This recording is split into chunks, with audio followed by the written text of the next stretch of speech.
Hello everyone, welcome to the second tutorial for Docu-Gen. This will be looking at the style editor.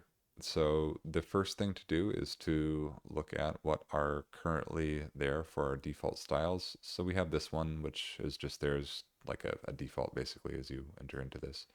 And there's also width page, there's height page, width 100%, height 100%, and temporary color. And you'll notice as we hover over these, you can see that you'll actually be able to read all the little styles that are applied to this style. You can create a new style just by doing this. So we can give it a name here, like we'll call this one red background. But I want to show you why maybe making them in here isn't always what you want to do, because let's say we go here, not rose, but red.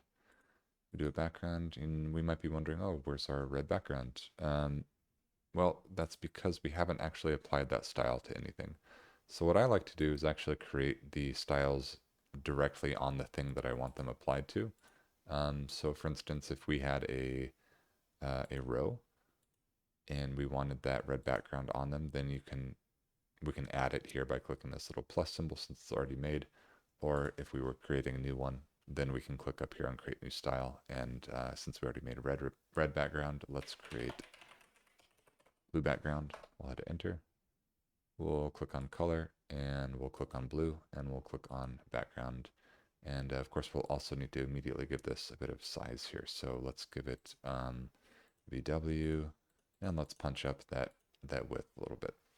So that's how we can immediately see our style applications. Okay, so to go through each of these would probably be more of a lesson on CSS, but I will go over a few of them just to kind of show what this style editor is all about. And before we dive into that, though, I want to talk about the difference between applying a style to the master document versus applying a style to something like a page or a row and all that stuff, okay? So if you apply it to the master document, we'll see what happens here. Let's apply the blue background to the master document, and you'll notice that our entire page turns blue. That's because this blue background is being applied to every single element essentially. So if we were to create a column and maybe create a row in there, anything we do, it's all going to be blue because we've applied that style to our master document. You can overwrite those very easily though. So for instance, this row, which already has a width right here, we named it blue background, but we also applied a width to it. Let's give red background to it. And what you'll notice is even though we have blue background applied and red background, the red background is taking priority. And I did talk about this during the crash course video, but just to reedify, you can move this stuff around and the priority will always go to the last thing in the list that has the same property. So for example, blue background, again, has this background color property right here. So does red background. So this one will be applied, but we also have a width on blue background, so that will still be applied. So it's not like this is overriding your entire blue background style, but it is overriding anything that has a duplicate, which in this case is that background color style. So let's try moving it around. Now, since red background only has the background color of this red color here, and blue background also has background color, it's going to apply that color to the entire page right there, or sorry, to the entire row. So it's overriding this one here. So hopefully that makes sense. Just keep in mind that anything you have after another will override it if it has that same property. Let's see, let's add something to the page. So let's do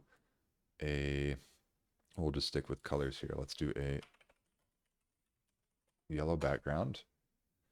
And on this one, let's do yellow. We'll do background there. And look at that. We have this is a really ugly looking page, but we have a nice kind of McDonald's theme going on. And that will apply to this first page, of course, since that's the one we're on. And watch what happens if we create another page. We'll do a B for, I guess, confirm. And look at that. This one is blue. And that's because our styles on the master document have applied. But on this one, on page, on page 1, we have the yellow background applied to the page. So everything that you put on master document will apply document wide. And as you put them on each page, that will apply only to that page. And if you apply a style to a row, for example, it will apply only to that row, and so on and so on, right? So that should be hopefully enough explanation on that part. If we go on to the next part here into the style editor, you'll see that we have all sorts of different styles to play with. So for example, on border, we have width, we have style, we have radius. We've already looked at our color editor quite a bit. There's flex, there's image, margin and padding, position, which also has measured in there. So I won't go through every single one of these, but I do want to go through maybe a few of them just to show how kind of these little components work. So for example, on border width, if we click this link button right here, this will turn on the link feature of anything that's next to it that is supposed to be a little link buddy, basically. And what this does is it makes it so you can apply styles to both things at once. So if you know that you want like 80 points on left and right, you click this link and you can either type it in or use your buttons here for that. Kind of a large border right there. And you can also link the top and bottom here. So this link feature is across the entire style editor on a lot of things where it makes sense to have it.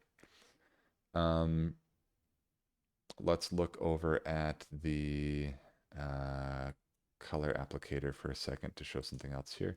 So for border, again, you can hit this and that will apply colors to everything, or you can go side by side like this and that will go through and apply different colors to each side. So again, center will do everything all at once. And yeah, and then you can do your sides if you want. Okay, so let's look at these little toggle buttons here. So this one is all sides. So if you want to quickly, I'm just laughing at how awful our page looks, but anyway, so you can do solid here, of course. It will apply to every single thing. Dotted will apply to everything. Dashed will apply to everything.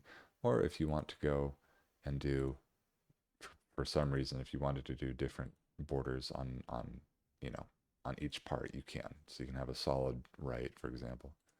A radius right here, right? You can max it out for kind of a circle thing, or you can just go little smidges here on each one, and that will give you your border radius there. I'm not trying to make anything pretty right here, by the way, just trying to get through some of the style editor, basically. I think that kind of goes over the majority of like how the components work, though. So you basically turn them on like this, and if you can see them right here, that means they're on, basically. So uh, if you turn them off, that means that that style is no longer applied. It's been removed. We can take a look at this really quick and just see that as an example. So we're on yellow background. We'll click select, and you can see all of these styles that we've applied here. So it has our border bottom left radius, it has the top right radius, it has the dashed there for our styles, and so on and so forth. It has all that stuff in here.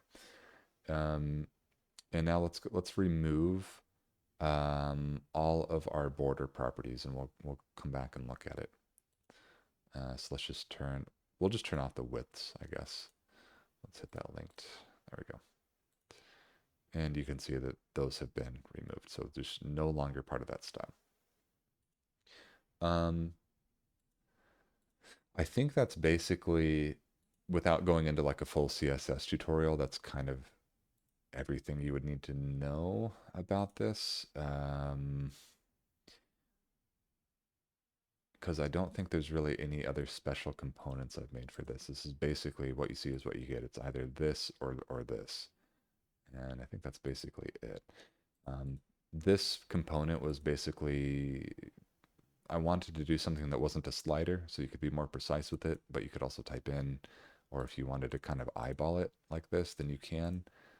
So you get more precision than a slider, but you also can just type stuff in. So anyway, I think that's enough on the style editor, and we talked about how that can apply to rows or columns or images or text or pages or the entire document itself. Um, One last part on styles is that you can actually save your styles, and that will be like if you spent all this time making all these styles and you decided I really want to use those styles again for another document, you can just hit save styles, and then the next time you come in, if you're making a brand new document, instead of loading from the result of this entire save, you would load from the result of save styles, and that would give you a brand new document, but with all the styles that you've already made. So um, just designed to save some time, I guess. Okay, I think that's it. We'll move on to the next tutorial, and thanks for watching.